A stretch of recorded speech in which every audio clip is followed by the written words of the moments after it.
Nung umuwi ko ng probinsya, nakachamba kami ng ayungin. Lutuin na natin. Oo, ito yung paborito ko to eh. So, ito yung nakuha naming ayungin, mga nasa 600 grams lang ito. Ang hirap na rin ng ayungin sa probinsya, Mhm. ano? Kailangan maagang maaga ka sa palengke. Ito, maaga kami. Ito na lang yung inabutan namin. 600 grams na lang, hindi pa ganun kalalaki, pero okay na rin. Mhm. Malaki-laki na rin, ano?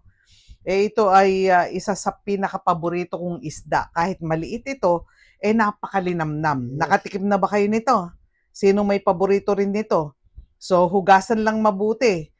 Kasi hindi na natin to bibitukahan. Walang Mhm. matitira. Saka alam mo ba, yung tiyan ng ayungin, yun yung gustong-gusto ko. May Yun talaga yung itlog. masarap. Oo. Kahit wala yung bang lasa ng tiyan niya talaga, pag sinipsip mo, ang sarap. So, 2 beses lang na lilinisan kasi gaya nga ng sinabi ko, wala na tayong tatanggalin dito. Yun na lang, dumi na lang nung tubig ng ilog. Ano? Yes. Kasi sa ilog ito eh. So, lagyan natin ng 3/4 cup na tubig, Lagyan din natin ng one half cup na suka. suka. Mhm. Asin, syempre, 1/2 tablespoon na asin. Ipapaksiw natin to. Paminta.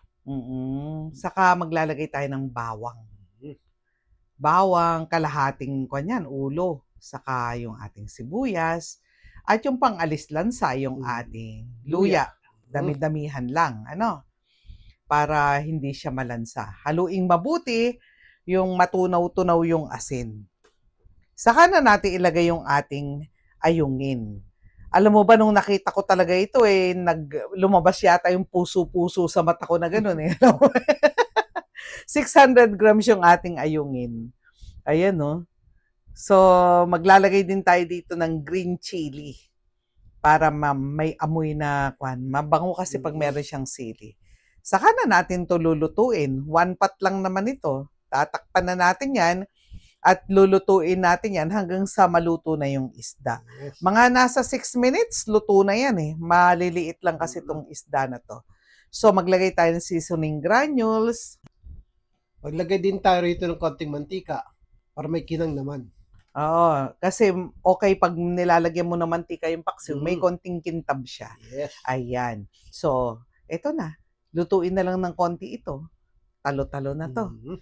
Sino ba ang kagaya ko na mahilig sa ganitong ayungin, na kapag nakakita ng ayungin, hindi talaga puwedeng hindi bilhin. Oh, taas ang paa.